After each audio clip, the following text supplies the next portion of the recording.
Rob Hammond. I'm the director of the Center for Marketing and Sales Innovation, and we are the host for the upcoming Toughest Test in Sales Education. We are 4 weeks out, and so hopefully everybody is getting their materials together and getting ready for meeting us down here in Tampa. Today, I'm thrilled to have Robert Kim from FinTitan here. He's going to be talking about common customer problems.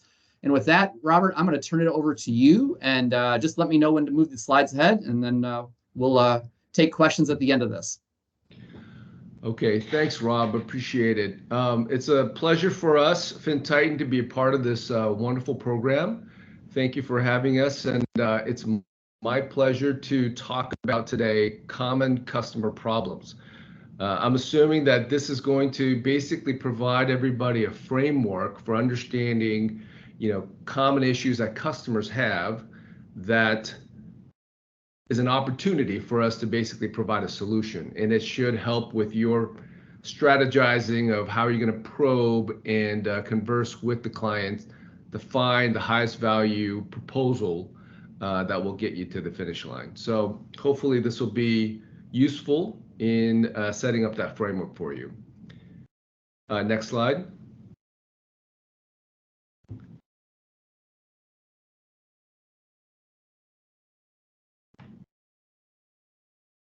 Okay.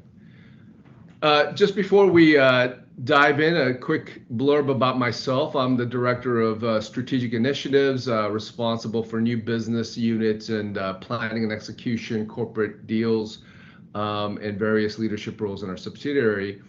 My background includes management consulting with McKinsey, head of digital media for MTV Asia. I was out in Singapore for about 16 years.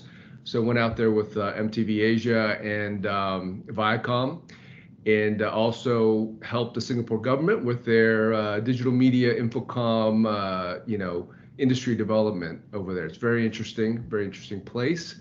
And then got into EdTech ventures, which led me back here to the U.S. I'm now based out of Virginia. Next slide. Oh, and before we do that, I wanted to just share that I think at the heart of it is really, for me, understanding the counterparties that I interact with and creating a strong value proposition that matches their needs with what we have as a solution. So that's kind of a relevance point. And you'll find that in looking at this, I'm not necessarily an expert in all of the areas that I'll be presenting about today, but certainly my business experience and the consulting background helps me work with different experts and others to get the job done for FinTitan. So just a bit of background for you. So in terms of today, I wanted to go over the different products. If you look at the case study, there are 4 products, right, that is within the scope of this competition. But before we dive into those 4 products, the employment retention tax credit, payroll services, merchant processing, and the FDIC insured deposit, I wanted to also give you a big picture in terms of what FinTitan's mission is and what the big picture problem that we're trying to solve for clients. Next slide.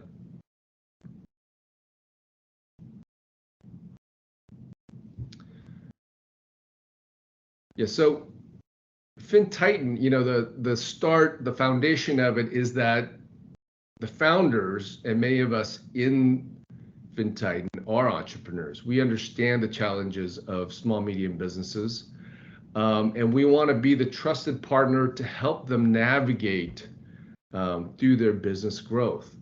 Now, what does that mean? Next slide.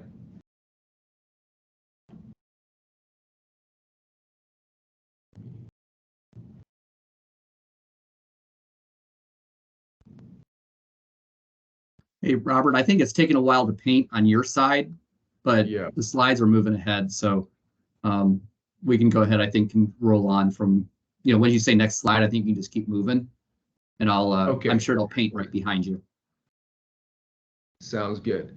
So, if you look at the marketplace, it's it's very fragmented, and you have a lot of hyper-focused fintech, built for mass uptake, and oftentimes difficult to reach a person, ventures, because they want to be that 30-person, the unicorn.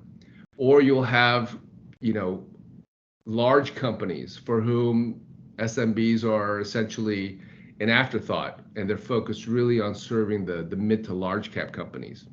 So we want to help companies navigate the minefield of options that are out there and curate solutions for small medium businesses with transparent pricing, excellent service, to be able to get through the challenges of selecting the services and partners that they need to grow their business. I mean, you look at this chart, it's really just a small subset.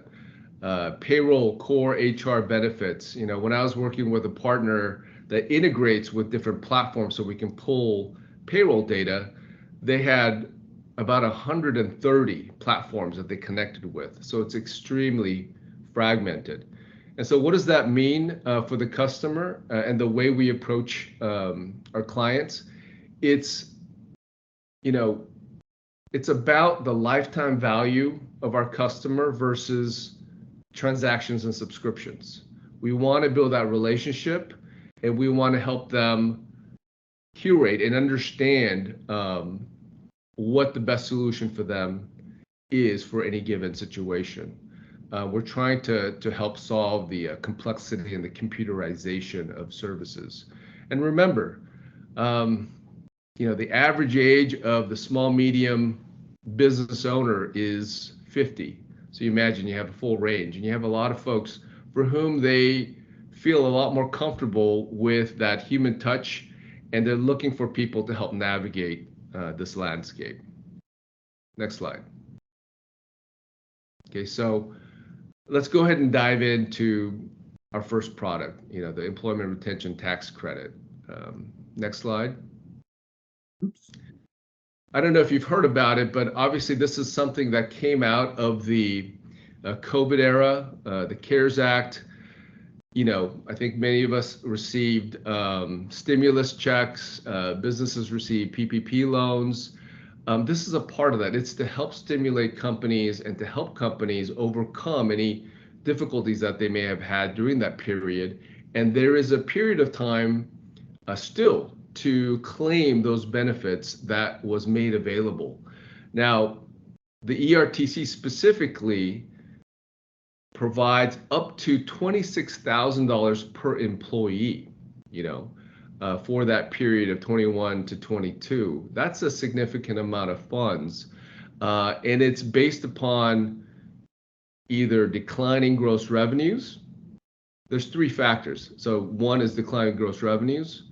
It could be based upon limited commerce, which is, even if their revenues did rise, they were impacted. So they didn't grow as much as they could have because of mandates and other restrictions that were placed upon them. And a little less known aspect is recovery startups. So some of the companies that actually started their business during that period, they wanted to encourage them because it was a difficult period. And so there's some conditions around that as well. So it's a big opportunity. Imagine a company of 10 W-2 employees. That could be up to $260,000. Imagine 100 employees, 2.6 million. That's significant funds to help a company. Now, this opportunity isn't so necessarily straightforward. There's some pitfalls involved. A lot of accountants are not actually familiar with this opportunity. It's a one-time opportunity. There's a lot of nuances. You have to have expertise. Are they going to invest time to learn this for a one-off opportunity? And in fact, when the co-founders presented at major accounting association events, they found that most were either unfamiliar or did not have a clear understanding of what the actual opportunity was and how to claim the credit. There has also been some promoters, is what they're called, some bad actors who are not oriented towards compliance. And I'll describe a little bit more what that means and what the implication is. And as a result, and because of some of their activities, there was a pause late last year, and the IRS is highlighting some of these non-compliant activities, and there can be consequences as a result. Next slide. So when you think about the problems that a company can face, let's ask these questions. Number one, maybe they haven't even claimed their credit. So have you claimed it or not? And if you haven't, they certainly may need help making that happen. So that's one issue. They weren't aware of it, or they're not sure, and they haven't received their credit, or they haven't filed for their credit.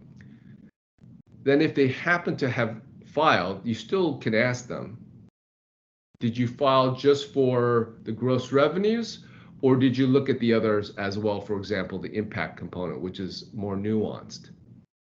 And if you did go, even if it's for one or for both, was it done where you just attested, hey, I think I was affected, I had this many employees, and let's just claim the credit? Or was a proper analysis done?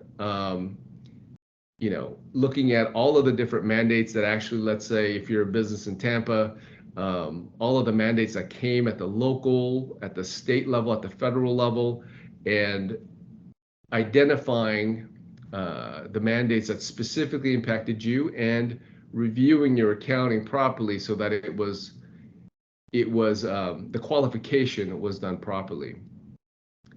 And not only that, if it was done by somebody else, was it a US-based CPA that signed off and they've guaranteed it with audit protection?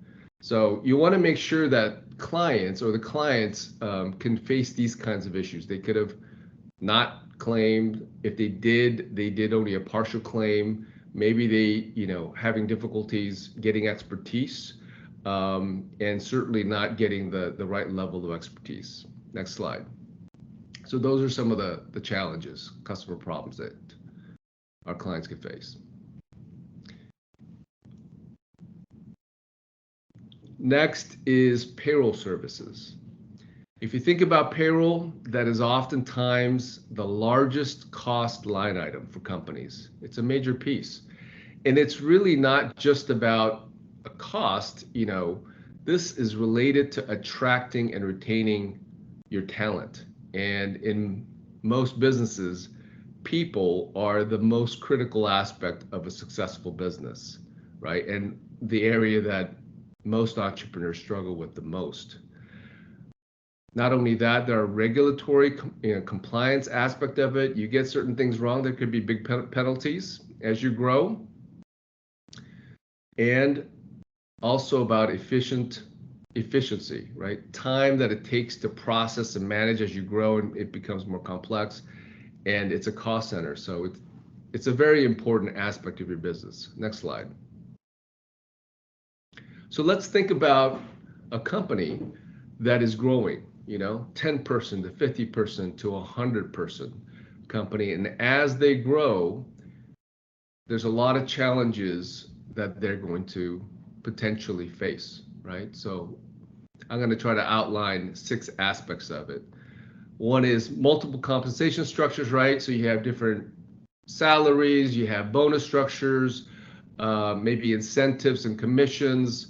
You have part-time versus full, exempt, hourly, you have contractors.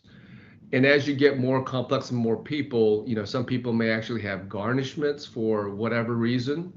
And of course, managing PTOs, personal time offs. Yeah, with a half a dozen people, you can probably do it on a spreadsheet, but as you get larger, it's going to be difficult and the consequences become bigger. You need a system that will handle that. And a lot of people take time to make that transition, and sometimes they transition a little late and really struggle as a result. So that's something to look for. Second is as you grow, there's greater regulatory compliance, and sometimes people don't realize when they hit certain thresholds, in terms of their employees, that they have increasing regulations that they have to accommodate. So, I mean, just if you can move to the next slide briefly and then go back. You can see this is just an example that as you grow as a company, different regulatory requirements start to hit, and that list gets pretty significant. And as a result, even if you do hire an HR professional, you hire someone to handle HR, are they a licensed professional? Or maybe what you need is you need access to a licensed professional to give guidance on the key aspects as you grow, and and at a certain point, maybe it makes sense to hire a licensed professional. It depends on where you are with budgets and what you're able to do, but you certainly need to have that covered. And then on top of just with growth, more regulation, there can be complexity added based upon the number of states you're involved in. With the growth of remote work, and the broadening of the scope of the business, you're going to have to deal with multiple jurisdictions, multiple states, to multiply across the compliance requirements 1 and 2, right? So those are real challenges that as it grows, and it kind of grows exponentially, you want to have a solution, a system that will allow you to automate and to minimize the amount of time that you take from yourself as a leader, as an entrepreneur, and various managers and staff in the company. So if you can move to page 12, the second slide, yeah. So again, so additional challenges that the client may face. Number 4, workers' compensation. Now, this is something that is adjacent to payroll, but not always integrated. Normally what happens is clients have to do this separately. They have a separate provider. It's kind of like if you're getting insurance, it is an insurance. You go to the marketplace, you find a provider, you estimate what your requirements are going to be, then you do an upfront payment, and then at the end of the year, there's a reconciling. You may have some money coming back, or you may have to pay more. All of this is separate, an additional component, as opposed to it being fully integrated into payroll. And certainly by integrating into payroll, that could add a lot of value. But it's just another layer of complexity as you grow. Number 5, also as you grow and you have more functions and more types of people, it's difficult to know what is the appropriate compensation as well. When you're going out to the market and competing for talent, it would progressively, you're going to need more intelligence, more information to make sure that you're setting yourself up to be very competitive, and to be able to keep your talent. And so having benchmark information for compensation and other aspects is also a challenge that entrepreneurs face. And of course is the whole element of employee benefits, right? You also want to provide more benefits, healthcare, 401k. And as a small player, you may not get the best pricing. So you want to be a part of a larger player to get the best pricing possible. And so again, that's another component. So again, all of these things, FinTitan is working to make solutions possible, right? To simplify all of these aspects. We've also partnered up with the largest payroll provider, in the world, in the country. I think ADP is larger than the next 10 competitors combined, and so we leverage some of their infrastructure to make it possible for us to provide market-leading solutions but it is branded under ourselves, and we have full control of pricing and service and the follow-up, so that we can meet the needs of our clients. Okay, so that's payroll. So it's a lot of challenges that small medium businesses can face, and certainly the client that you may be thinking about. Okay, next is merchant processing, page 13.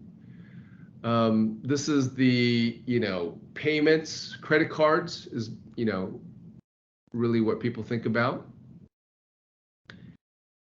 and it's a natural progression if you think about it, from the employee tax retention, helping them receive funding that they're entitled to.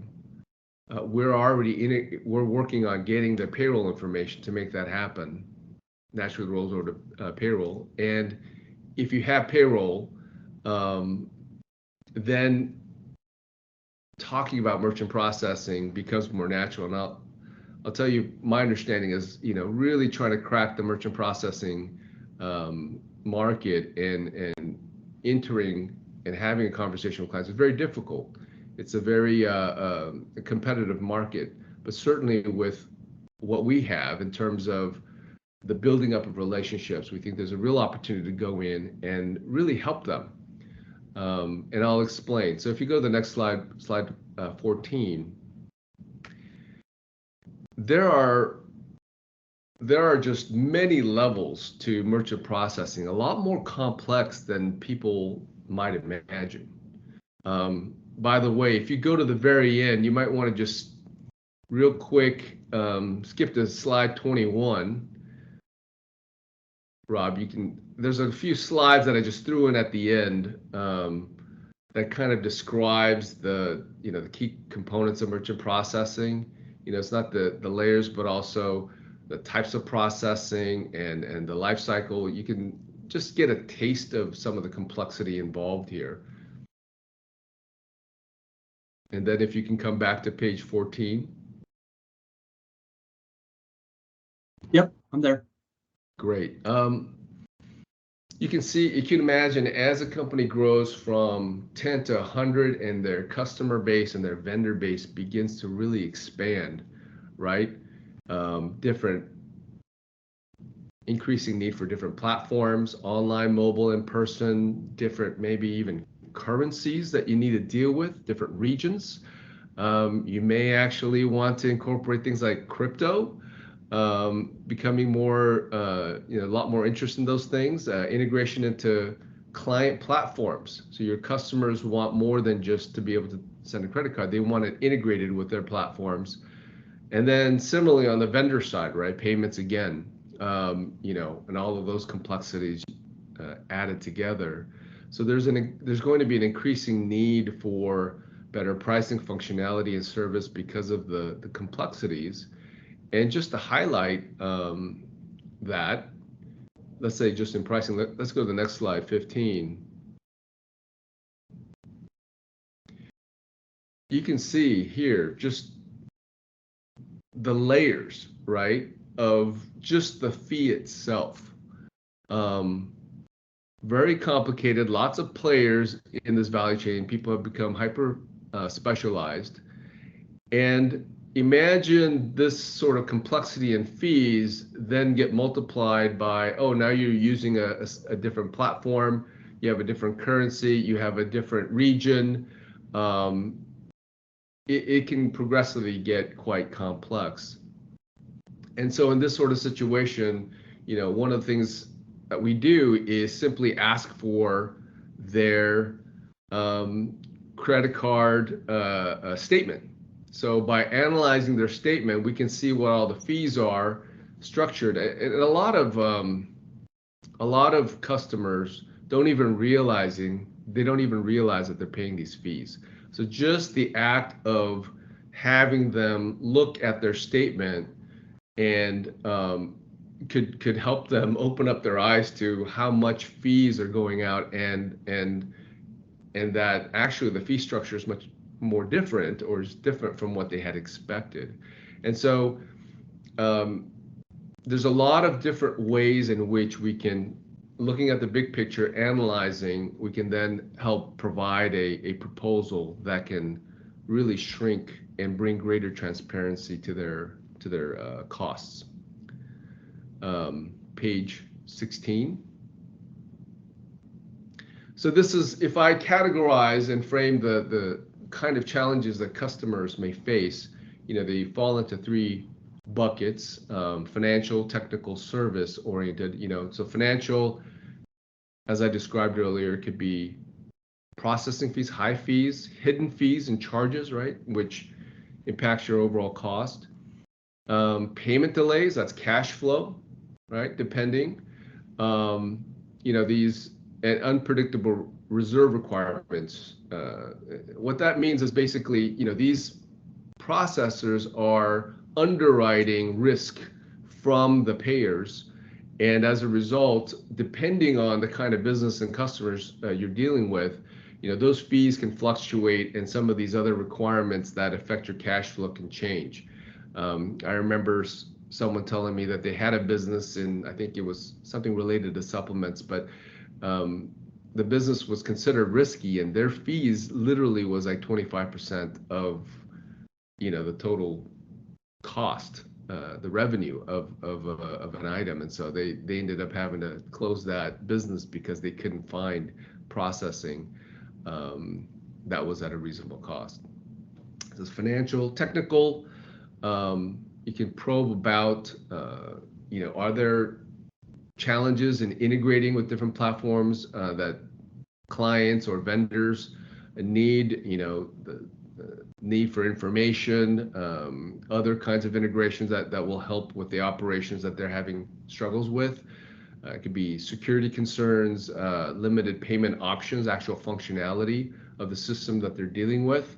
And then there's a service component. And this is important. As you get more complex, there's going to be issues and failures or other questions that you may have, just even as you grow. Hey, we want to tack on additional capabilities. Can you do it, or can you help us?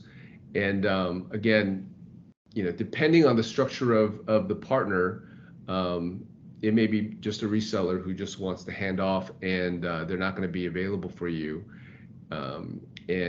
And the service is intermittent, or it's difficult to get a hold of. And so, again, an opportunity there to provide better service. But yeah, customer service is definitely highlighted often as a big issue, or there's complexity in the terms, the business terms, and flexibility to make adjustments. Not having the right level of authority with the people that you are dealing with to be able to make the adjustments that are required as you grow and as you have evolving needs. So hopefully that outlines some of the key challenges that customers will face around merchant processing, and help you with how you investigate opportunities there.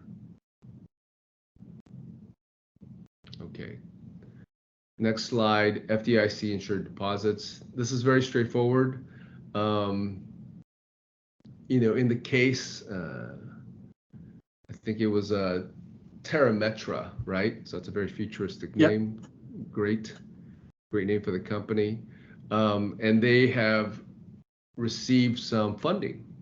I think it was about 10 million in funding. Now, let's go to the next slide. The small, medium businesses, as they're growing, they may have, in good times, funds that they need to then manage.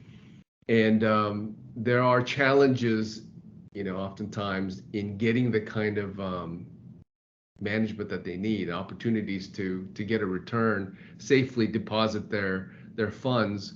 So one is even to get access to higher interest deposits. I think our co-founder talked about how one of the major banks, you have to have a minimum of 20 million before they give you access to that. So again, that's kind of the case of large players focusing in on mid to large player customers, as opposed to the small, medium businesses. Even when they do have larger amounts like 10 million, that could be more challenging. And the other component is they may have technically received 10 million in funding, but is it all at once or is it tranche? That's oftentimes the case. And they can be split up into chunks that they have to then manage. And because, it's a smaller chunk, maybe they're having more difficulties getting access to kind of services and products that they're interested in, like a high interest deposit. Of course, the highest level of protection is the FDIC coverage. It goes only up to 250K. Businesses will set up multiple accounts to do that sometimes, and that certainly is not optimal. Imagine if you had 2.5 million, it'd be 10 different accounts, right? So, are they struggling with that? Would they love to have the ability to get the maximum protection at the greatest level of ease? And again, flexibility, ease of use can be a challenge dealing with these financial providers and getting the kind of product and service that you need in the deposit product alone. So that's a FDI insured deposit solution. So hopefully that helps with that. And then the next slide. Okay, so small medium businesses is a very fragmented market. It's not necessarily an easy play, but we believe it's highly worthwhile. There's a lot of people, a lot of great people that need help, and we love working with these entrepreneurs to help them grow and provide solutions that's going to make a meaningful impact in their business. And in those stages, in that early stage, in that growth stage, in the what they call the chasm before they're from small to well established, small benefits and these sort of solutions and support can make a big difference for a company. I also want to point out that FinTitan is obviously growth oriented, it's entrepreneurial, mission aligned, and there's a lot of opportunities, right? So I don't know if this is a good analogy, but I remember being told, if you want to move up in rank as a soldier, you're gonna have better opportunities during times of war than during peacetime. And so when you're in an environment where there's a lot of growth and activity, there's going to be a lot more opportunity and to accelerate yourself. So we want to wish everybody good luck, and I hope you have a wonderful experience with this competition. And then the last slide is a thank you. All right, awesome. Thank you, Robert. I really appreciate the added depth of kind of understanding what the problems are and where to probe.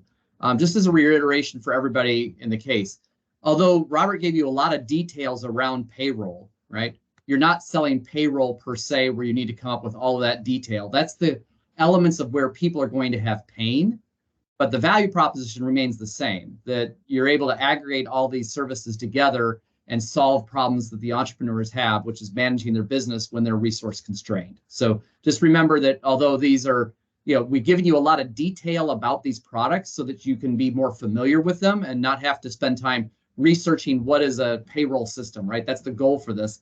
And so also so you can understand and so you can uncover where some of those latent problems are, so you can be a better informed individual as a seller, because in the end, we need to educate. And hopefully as sellers, we know more about that space than that customer does, because the customer does that once and we're doing it multiple times in a day. So with that in mind, just don't get overly invested in any of the features in any of the 4 products. The real value proposition here in the discussion is around how do we solve that entrepreneur's problem, and then probing for what that problem is. Okay. Well, you sound like you're straight out of FinTitan there, Rob. Thank you. I've been spending a lot of time with Brian and John and you, so that's okay. That's a good thing. All right. Do we have any questions from anybody? About anything, for that matter. Doesn't have to be about the case. It could be about anything.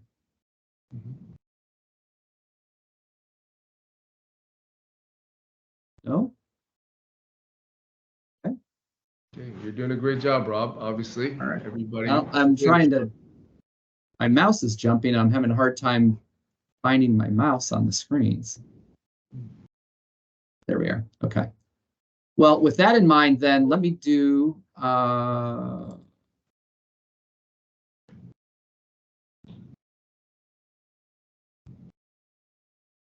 want to just remind everybody of a couple of key things that we've got from a schedule perspective.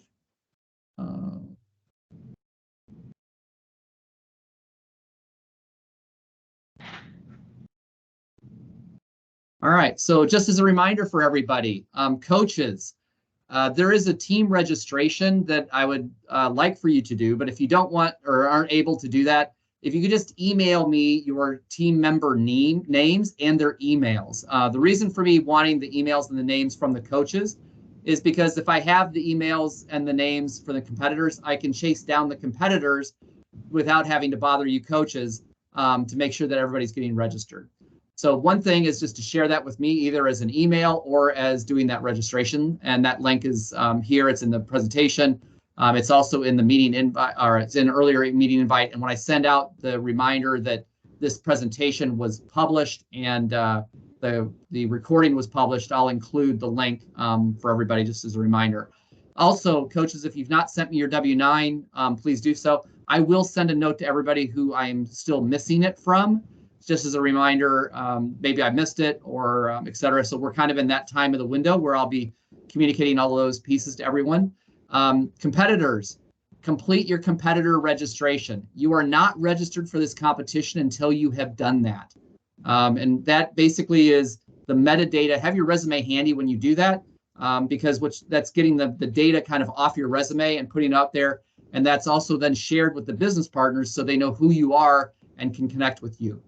I expect to get everyone the competitor voicemail phone numbers for their submitting their voicemails by 2/7. I've got an IT thing I'm working on at the moment, trying to improve the greeting to make it be shorter. But we do have all the numbers set up, and I've got the schools flighted, et cetera. So that we're making progress with that. I probably will have most of the rounds all laid out this weekend, and I should be in a good position to be able to share that information well in advance of December or February 7th. As a reminder for competitors, the email and LinkedIn messages are sent to sellingwiththebulls@usf.edu by 11:59 on Saturday, 2/10. You will have the voicemail number for your room. And again, critically, you must send your voicemail to the correct room. We're not going to go searching across all of the different 18 rooms to find a stray voicemail. We'll take those voicemails that are in each room. They get downloaded into a folder and then shared with just those judges that are judging that folder or judging that room. So super important to make sure you're not using one of your peers' voicemails numbers, but using actually the one that you're assigned to. And then coaches and competitors, this was briefing number 2 out of 4. So again, next week, same time, same link. We'll have another update. And then on the 31st, we'll have the last one. All of these recordings and all of the competition data, the presentations, everything are posted in that competition box drive. And please use this link. Remember the first link we had a problem and I had to reissue the link. My apologies for that.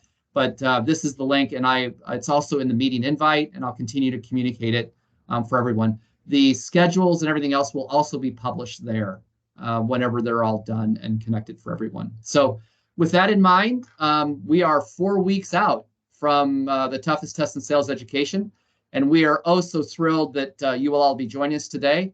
I understand it's a little chilly in a lot of the country.